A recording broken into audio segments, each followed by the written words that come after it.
सबसे पहला धरती पे कौन आया? लिखतिमपि ललाटे प्रोजतुम क समर्थ ब्रह्म सत्य जगत मिथ्या। कोई तन दुखी कोई मन दुखी, तो श्रद्धा विश्वास के भो दीप देव रूप ये न वद्दो वली राजा। कर्म अच्छे रहेंगे तो कुछ मेरे पास पैसा आ जाएगा तो मैं कुछ करूं। मेरा नाम है प्रशांत दहिया और स्वागत है आपका आज के अपने चैनल ट्रेंडी टॉपिक में। और आज के हमारे गेस्ट हैं पंडित शिवम भारद्वाज जी, जिन्होंने एकनाथ शिंदे जी के घर पे ही पूजा की है और मुकेश अंबानी जी के घर पे भी। स्वागत है पंडित जी आपका हमारे शो पे। जय श्री कृष्णा। जय श्री कृष्णा, जय श्री राम। पंडित जी, खुश कैसे रहा जाए? खुश रहने के लिए एक सबसे सरल उपाय है। एक हमारे श्लोक के रूप में, दोहे के रूप में बताया गया है, कोई तन दुखी कोई मन दुखी कोई धनविन रहत उदास, थोड़े थोड़े सब दुखी खुशी राम के दास। वाह। कोई तन से दुखी है, कोई मन से दुखी है, कोई धन से दुखी है, तो खुशी कौन है? तो राम के दास। ऐसा होता है हमारे पास पैसा है, धन है, शोहरत है, इज्जत है, मान है, सम्मान है, प्रतिष्ठा है, सब कुछ होने के बाद भी हमारा क्या शरीर काम नहीं कर रहा, ठीक है ना? तो शरीर से हम दुखी हैं। सब कुछ होने के बाद भी हम भोग नहीं भोग पा रहे हैं, ऐश्वर्य नहीं प्राप्त कर पा रहे हैं। कोई तन से दुखी है, कोई मन से दुखी है। हमारे पास सब कुछ है पर मन शांत नहीं है। हमारे पास 3 BHK घर है, सोफा सेट है, पर माइंड अपसेट है। तो वो तो मन का शांत रहना बहुत जरूरी है, तो माइंड का सेट होना भी बहुत जरूरी है ना? कोई धन भी नहीं रहे तो उदास। किसी के पास धन नहीं है, उसके पास अच्छा शरीर है, देखने में बड़ा सुंदर है, सब कुछ है, पर उसके पास धन नहीं है, तो वो भी कहीं ना कहीं दुखी है। फिर सुखी कौन है? तो सुखी है राम के दास। जो भक्ति है, जो भगवान की पूजा में तल्लीन है, वो खुशी रहने। तो सबसे बड़ा हमें सुख है वो भक्ति है। पूजा क्यों करनी चाहिए? जैसे आपके मन में जिज्ञासा पैदा हुई है कि पूजा करनी क्यों चाहिए, इसका भी बहुत बड़ा रीज़न है। या किसी ने बोला कि मेरे बेटे की जॉब लगनी चाहिए, तो उसके लिए हम क्या सरल उपाय करें? तो हमने ग्रह नक्षत्र तिथि वार इत्यादियों को देखा और बताया कि आपके ये नक्षत्र खराब हैं या प्लैनेट्स खराब हैं, तो आप इस पूजा को करो। पूजा करने से होता क्या है कि कोई व्यक्ति है, साइकिल चला रहा है, पीछे से एयर आ रहा है उसके, तो उसकी जो गति है वो पहले से दुगनी हो जाएगी, काफ़ी अच्छी हो जाएगी, और जो जहाँ पे जाने वाला है वहाँ पे समय से थोड़ा पहले पहुँच जाएगा। कोई व्यक्ति है, साइकिल ही चला रहा है, पर अपोजिट एयर आ रहा है, हवा आ रहा है, तो उसकी जो गति है वो थोड़ी धीमे पड़ जाएगी, स्लो पड़ जाएगी। ऐसे ही जो हमारे ग्रह नक्षत्र इत्यादि जो भी हैं, तो वो स्लो होते हैं। उनको क्या है कि हवा के, जैसे मैंने बताया ना, मंत्रों में क्या शक्ति होती है, पावर होती है, तो मंत्रों के द्वारा उनको पावर दी जाती है और वो अपना काम करने लग जाते हैं और समय से पहुंच जाते हैं। बस यही कारण है। पंडित जी, जैसे आपने अंबानी जी के घर में भी पूजा की है, तो उनके घर में पूजा करना और एक नॉर्मल घर में पूजा करना क्या कुछ अलग था? हाँ हाँ, वैसे पूजाएं तो सब समान होती हैं, कुछ अतिरिक्त नहीं रहते हैं। मंत्र, श्लोक, स्वस्ति वाचन, पाठ जो भी कुछ रहते हैं सब सेम रहते हैं, ऐसा नहीं है। और धन से लेके पूजा का कोई नहीं है, क्योंकि भक्ति होती है, पूजा होती है। ऐसा कुछ नहीं है कि अमीरों के यहाँ हो सकती है।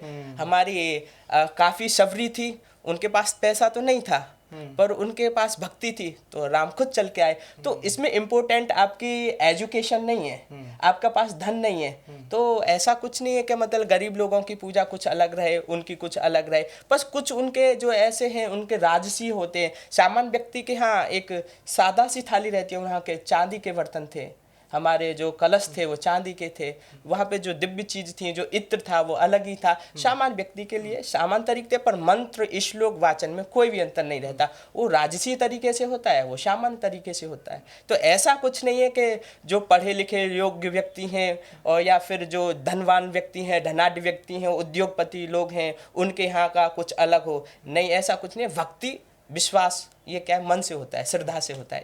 इससे ऐसा कोई लेन देन नहीं है। पूजा मंत्र सब एक ही होते हैं। जी जी। पंडित जी, क्या ज्योतिष भविष्य बताता है? हाँ बिल्कुल जी, ज्योतिष तो हमारी चक्षु है, ये बिल्कुल बताती है हमें भविष्य के बारे में। अभी हम देख रहे हैं, हम हनुमान चालीसा पढ़ते हैं, तो हनुमान चालीसा में आता है, सहस्र योजन कर भानु लियो ताय मधुर फल जानू। पृथ्वी की सूर्य की जो दूरी है सहस्र योजन है, सहस्र योजन है। ये अभी नासा लोग अभी ये सर्च करके बता रहे हैं कि यहाँ से पृथ्वी से सूर्य की दूरी सहस्र योजन है। पर हमारे वाल्मीकि जी, गोस्वामी तुलसीदास जी, ये तो सब पहले ही बता के गए। हनुमान चालीसा में तो खुद ही बताया है कि ली हो ताय मधुर फल जानू सहस्र योजर कल भानु। तो यहाँ से जो सहस्र, तो हमारा ज्योतिष तो हमारा बहुत ऊंचा है। हमारा पंचांग कितने का आता है? ज़्यादा से ज़्यादा 50 रुपये, 80 रुपये, लास्ट रुपये, है ना। तो अभी हमारे 80 रुपये के अंतर्गत भी हम बता देते हैं फलानी हमारी तिथि है, उस तिथि को, उस नक्षत्र को इतने बजकर इतने मिनट से इतने सेकंड से हमारा ये ग्रहण पड़ने वाला है। वो ज्योतिष हमारे चक्षु है। तो विज्ञान बाद में, है ना, ज्योतिष पहले, पर विज्ञान और ज्योतिष एक दूसरे के भाई हैं। तो हमारी ज्योतिष है वो तो चक्षु है, एक बहुत सूक्ष्म बहुत गूढ़ विषय, उसको समझना बड़ा कठिन होता है, क्लिष्ट है। तो इसको जितना समझोगे, जितनी गहराई में जाओगे, आपको और अच्छी अच्छी चीज़ मिलेंगी।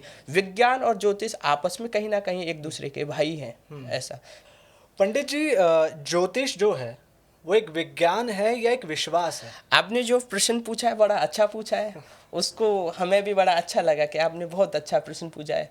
तो कहने का मतलब ये है, मेरा ज्योतिष विज्ञान है या विश्वास है।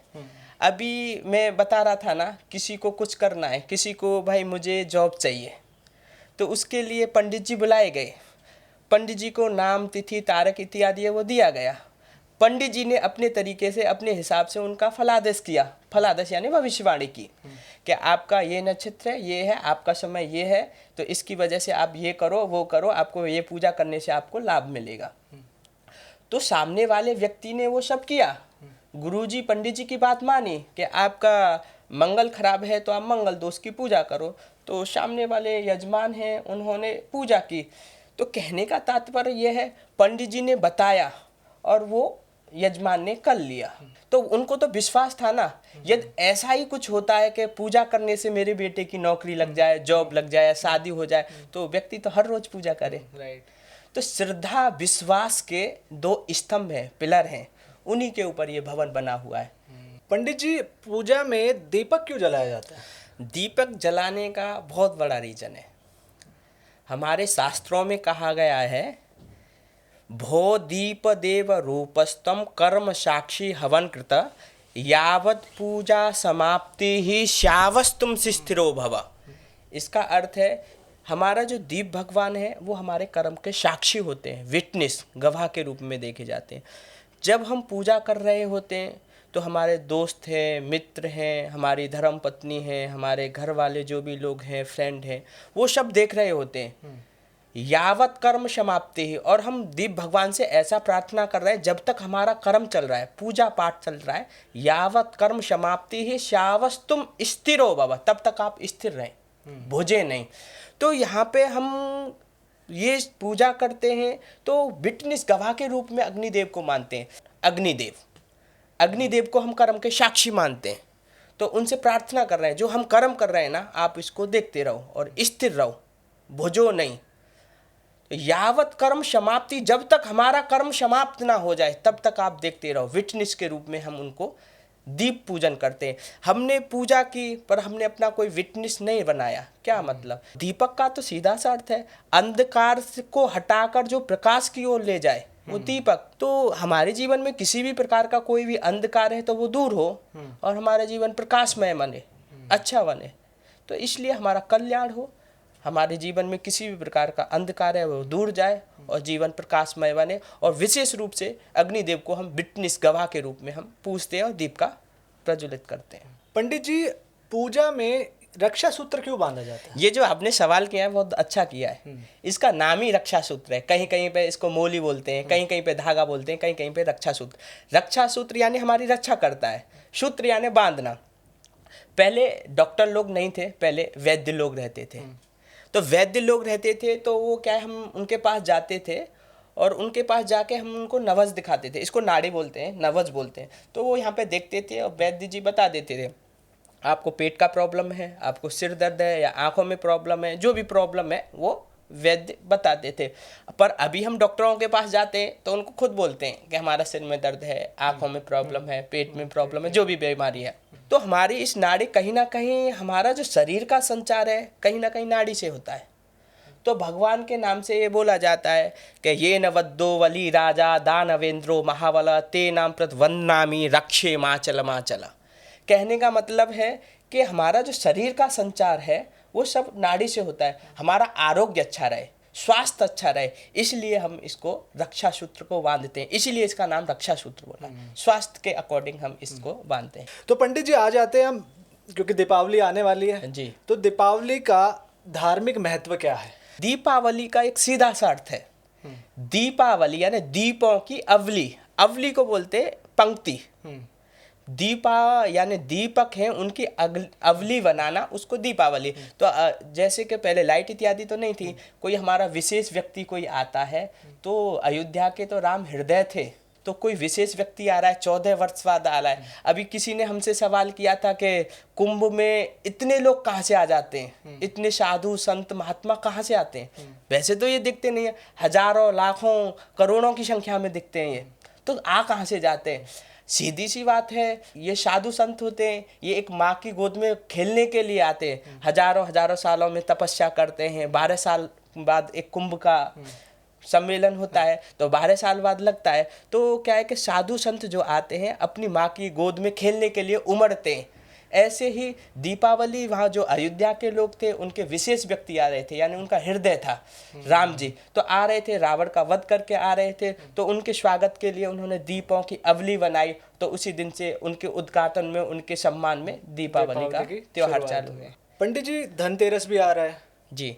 तो धनतेरस पे सोना खरीदना ही ज़्यादा जरूरी है या फिर कुछ और भी खरीद सकते हैं? सोने की बात आई है, चर्चा आई है, तो हमारे भागवत पुराण में, श्रीमद् भागवत पुराण जी में एक बड़ा उल्लेख मिलता है। तो परीक्षित था ना, तो उनके पास राजकोष में बहुत सारा धन था, तो उन्होंने अपने राजकोष की तरफ गए, तो एक जरासंध का बहुत अच्छा मुकुट था, हीरे मोतियों से जड़ा हुआ था।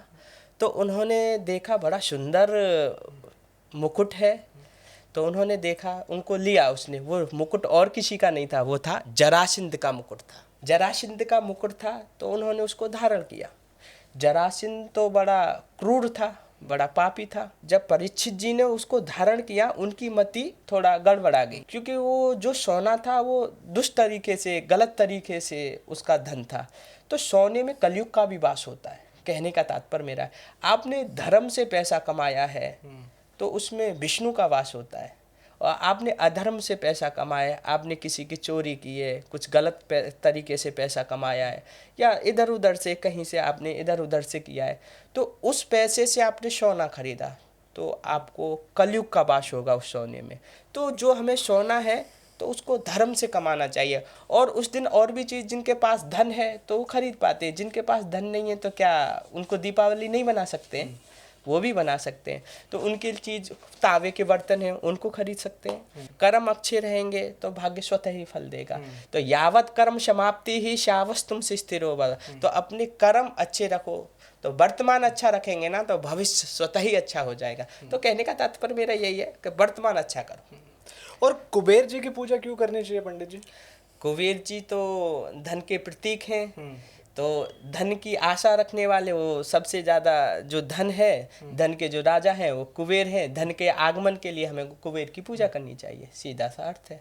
अगर पंडित जी मैं सिर्फ और सिर्फ कुबेर जी की पूजा करूं तो मैं धनी बन सकता हूं क्या? कुबेर जी की पूजा करना और धन के लिए, जब पूजा करना है तो भगवान से प्रेम करो ना, धन से क्या प्रेम करना। आपके पास 4 व्हीलर है, अच्छा घर है, अच्छा गाड़ी है, सब कुछ होने के बाद ही आप भोग भोगा आपका यहाँ पे, पर आपने पूजा नहीं की, क्योंकि ऊपर जाने के बाद खाली धर्म और अधर्म दो ही जाते। आपने बोला कि मैं कुबेर जी की पूजा करूं और मेरे पास बहुत सारा धन आ जाए, कोई संशय की बात नहीं है। आपने लक्ष्मी कुबेर जी की आराधना की तो उन्होंने प्रसन्नता होकर आपको दे भी दिया। व्यक्ति कहता है कुछ मेरे पास पैसा आ जाएगा तो मैं कुछ करूं, पर पैसा बोलता है कि तू कुछ करे तो मैं आऊं। तो मेरा तो यह, व्यक्ति कुछ करेगा तो स्वतः ही धन आ जाएगा। तो आपको खाली कर्म करना चाहिए। पैसे के बगैर कुछ भी नहीं है, पर पैसे को भगवान नहीं बोल सकते हैं आप। भगवान कहना ये हमारे लिए बिल्कुल भी उचित नहीं है, क्योंकि भक्ति बोलेंगे तो अच्छा है, क्योंकि हमारे प्रेमानंद महाराज जी हैं, बड़े सज्जन सरल, कितने अच्छे व्यक्ति हैं। उनकी तो जितनी बढ़ाई करो उतना कम है, क्योंकि वो इतने सरल हैं। वो तो तो जीते जागते सरल कृष्ण में हैं। इसलिए बोल रहा हूँ, श यानी सीता, र माने राम, ल माने लक्ष्मण। सीता राम लक्ष्मण जैसे उनके गुण हैं, इतने अच्छे व्यक्ति हैं वो। उनसे कभी मिलने जाओगे तो उनकी कोई रसीद नहीं मिलेगी कि आप इतने रुपये दो और हम आपको दर्शन कराएंगे। तो उनका निस्वार्थ प्रेम है। तो मतलब धन का ऐसा नहीं है, भक्ति करो तो सब कुछ सुलभ है ना। चिता भस्मा लेपो गरलमसनम दिप्पट धरम। तो अपने परोपकारार्थम इदम शरीरम भस्मांतम शरीरम, इस शरीर से किसी का परोपकार करो। जैसे कुम्हार है, उसने एक मिट्टी का बर्तन लिया, मिट्टी लिया और उसने अपने तरीके से उसको बर्तन में कर दिया, घड़े के रूप में बना दिया। तो कुछ समय पहले तो वो क्या था, मिट्टी, उसने आकार दिया कुम्हार ने, तो फिर कुछ समय के बाद बन गया वो घड़ा। घड़ा बन गया, फिर उसके बाद उसने कुछ समय के बाद वो फूट गया। पहले वो मिट्टी था, कुछ समय फिर घड़ा रहा, कुछ समय बाद वो मिट्टी रहा। ऐसे ही हमारा जीवन है, ये क्षणभंगुर है, हमेशा के लिए नहीं है। ब्रह्म सत्य जगत मिथ्या, जो वास्तव है वो ब्रह्म है, परमात्मा है। ये जगत तो पूरी मिथ्या है, झूठ है। तो इसलिए हमें मिथ्या के पीछे मत भागो, सत्य के पीछे भाग। आपने देखा है ना, रुपये होते हैं उन पे लिखा रहता है नीचे सत्यमेव जयते। तो उसका वास्तविक अर्थ पता है क्या है? सत्यमेव जयते का अर्थ है सत्य की हमेशा जीत होती है, सत्यमेव जयते। पंडित जी, हम ज़्यादातर देखते हैं कि पूजा में इसी उंगली से तिलक लगाया जाता है। हाँ, इस उंगली को अनामिका बोलते हैं संस्कृत में। तो हमारे हाथ में हर एक उंगली का कुछ ना कुछ अलग अलग कर्तव्य है। जैसे ये है, इसको तर्जनी बोलते हैं, इसको मध्यमा बोलते हैं, इसको अनामिका बोलते हैं, इसको कनिष्ठिका बोलते हैं और इसको अंगुष्ठा बोलते हैं। तो हमें पितरों की पूजा के लिए तर्जनी का उपयोग करते हैं। मध्यमा हम स्वयं के लिए करते हैं, हमें स्वयं कुछ टीका लगाना है, रोली चंदन इत्यादि जो भी कुछ लगाना है, स्वयं के लिए हम मध्यमा का प्रयोग करते हैं। अनामिका हमें देवी देवताओं की पूजा करनी है, पूजा कर्म, पूजा पाठ इत्यादि के लिए हमें अनामिका का प्रयोग। तो आपने बोला हम पूजा पाठ करते हैं, तो इसी को क्यों करते हैं? क्योंकि अनामिका पूजा पाठ के लिए की जाती है, मध्यमा स्वयं के लिए तिलक रोली चंदन इत्यादि के लिए जाती है, और जो तर्जनी है वो हमें पितरों के जो पूर्वज हैं, दादा परदादा, उनके रोली चंदन इत्यादि लगाना जाता है, वो उनके लिए। जो अंगुष्ठ है थंब हमें राज अभिषेक के लिए, राजा महाराजाओं का जो अभिषेक किया जाता है, तो अंगुष्ठा का प्रयोग किया जाता है। कनिष्ठ का सबसे छोटी है, तो इनके लिए इतना, वो इन सभी उंगलियों का अलग अलग महत्व है। पंडित जी, क्या ज्योतिष से भविष्य बदल सकते हैं? बहुत अच्छा प्रश्न किया है आपने। ज्योतिष से भविष्य बदल सकते हैं। एक छोटी सी कहानी बताऊंगा, आप सोचने का समझने का थोड़ा देखना। हमारे राम भगवान थे, उनके पिताजी कौन थे? राम भगवान के पिताजी थे दशरथ। एक सामान्य व्यक्ति होता है, उनके यहाँ पे कोई बच्चा होता है, तो तुरंत एक ज्योतिषी को बुलाते हैं, उनसे पूछते हैं कि हमारे बच्चे के कौन से पैर हैं, चांदी के पैर हैं या सोने के पैर हैं या लोहे के पैर हैं इत्यादि जो भी हैं। क्या दशरथ जी ने अपने गुरुजी को नहीं बुलाया होगा? बुलाया होगा। जब हम सामान्य व्यक्ति पंडित जी को बुलाते हैं तो दशरथ जी ने बुलाया होगा, बुलाया होगा।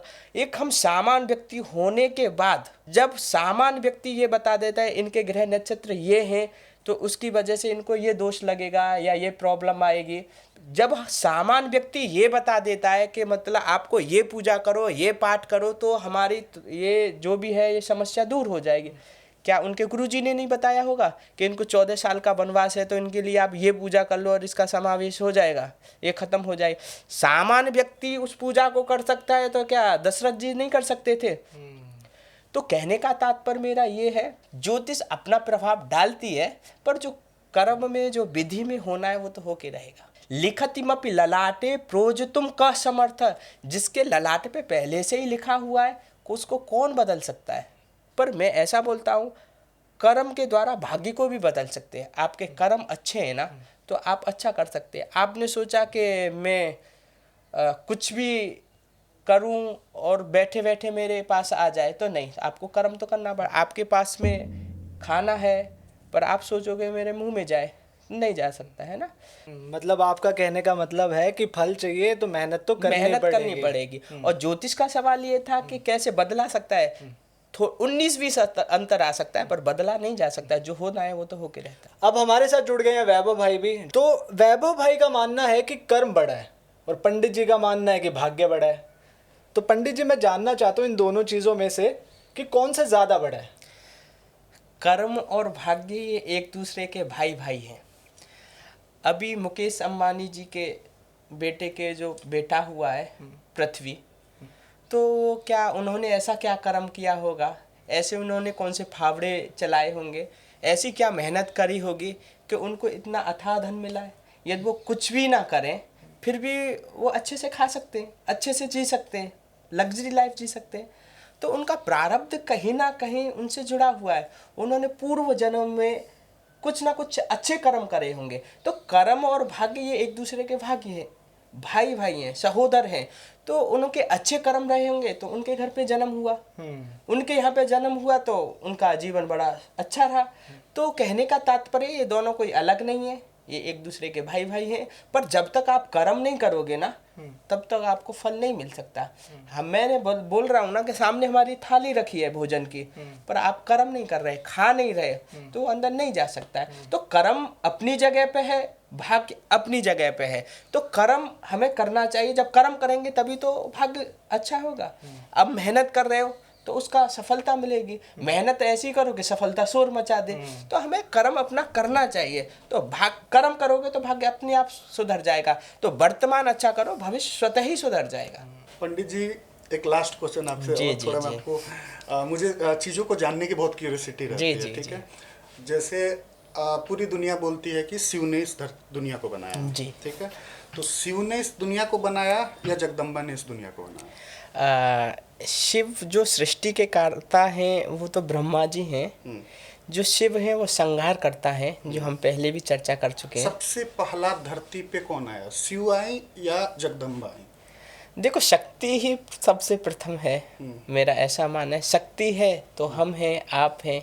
जब तक हमारे तो जैसे शिव और शक्ति दोनों एक दो, शिव बिना शक्ति के 100 हैं हाँ, और शक्ति के साथ शिव। हाँ। तो मेरा अपना पर्सनल एक्सपीरियंस में मुझे ये फील हुआ कि जगदम्बा ने ही 3 क्रिएचर बनाया। जी जी जी, बिल्कुल। अपने हमारे पुराणों में भी मिलता है कि शक्ति सबसे प्रधान है। आप कहीं देख पाते हो ना, तो हम किसी पे बोलते हैं तो राधे श्याम, शक्ति को पहले लिया है राधे श्याम। सीता राम, तो पहले हमने शक्ति को लिया, सीता राम। तो मेरा तो कहने का तात्पर्य यही है, जब तक मां नहीं होगी, क्रिएचर नहीं होगा, तब तक किसी की उत्पत्ति नहीं होगी। और मेरे पॉइंट ऑफ व्यू से मुझे ये फील हुआ, शिव क्या है, शिव हर एक इंसान में जो उसकी सोच और एनर्जी है वही शिव है। जी जी जी, समझे। इसलिए जैसे जो शिव के पास जाता है तो पहले वो सारे हैडल्स जी जी वो प्योर करते हैं पहले। जैसे आप प्योर होते हो फिर आप अपने डेस्टिनेशन फिल्टर के साथ अपनी चीजों पे जाने लगते हो। तो इसलिए शिव की भक्ति मेरे अकॉर्डिंग बहुत टफ है। नहीं नहीं, बहुत सुंदर बात है, बहुत अच्छी बात है। आपने, मैंने भी पहले भी दर्शाया, शक्ति सबसे प्रथम है। सृष्टि को कहीं ना कहीं शक्ति का ही हाथ है, जो हम हैं, आप हैं। तो शक्ति पहले, जैसे मैंने बताया ना, सीता राम, राधे श्याम है, लक्ष्मी विष्णु, तो सबसे पहले शक्ति है, फिर उसके बाद आदि देवी देवता है। एक सवाल मेरा वैभव भाई से है कि वैभव भाई, मैं देख रहा हूँ आपको कि आप काफ़ी समय से सिर्फ पंडित जी के साथ ही जुड़े हुए हैं। कोई और पंडित क्यों नहीं आपने ट्राई किए? मैं पंडित जी को मेरे एक कॉमन फ्रेंड के गणपति पे मैं गया था, ठीक है। वहाँ पे मैं इनवाइटेड था, तो फर्स्ट टाइम मैं पंडित जी से मिला वहाँ पे, ठीक है। तो पंडित जी का वहाँ पे पूजा कराने का तरीका, पूजा तो सब हर एक पंडित कराते हैं, बट वो एक एक पॉइंट को, एक जो प्रोसेस होता है कि हम ये चीज़ क्यों कर रहे हैं, इसका क्या है, वो जितना परफेक्शन से उसको एक्सप्लेन करके पूजा कराएं, वो चीज़ मुझे बहुत अट्रैक्ट किया। क्योंकि हम जो कर रहे हैं हमें जानना जरूरी है कि हम क्यों, किस विधि के लिए कर रहे हैं, ठीक है। दूसरा, मैंने जब मैं पहला गणपति खुद का रखा तो पंडित जी को बुलाया एज ए पंडित, चीज़ें भी और एज ए फ्रेंडली भी हमारा बहुत अच्छा रिश्ता है, ठीक है। तो हमारा इनका कभी भी, मतलब मैं 2 पंडित को और भी कॉल किया कि हमारे यहाँ पूजा करना है, तो मुझे पूछे, वो मुझे बोले कि मेरा इतना फीस है, ठीक है। और पंडित जी से जब मेरी बात हुई तो हाँ वैभव भाई मैं आ जाऊँगा, आपका पूजा ये विधि ये हम कर लेंगे। बट इन्होंने कभी ये नहीं बोला कि, मैं इनसे पूछने गया कि क्या फीस, क्या चीज़ चार्ज लोगे, तो बोले कि पूजा का कोई फीस चार्ज नहीं होता है, आप अपने श्रद्धा से जो दे दीजिएगा। तो आज तक हम लोग का कोई चार्ज और ये नहीं है। मुझे जितना श्रद्धा से अच्छा लगा मैं पंडित जी को भेज देता हूँ, ये चीज़ मुझे बहुत अच्छा लगा। थैंक यू वैभव भाई आने के लिए, और हम सबकी तरफ से आप सभी को दीपावली की बहुत बहुत शुभकामनाएं। Happy Diwali, Happy happy Diwali. Diwali, happy Diwali. जय श्री कृष्णा, राधे राधे। राधे राधे।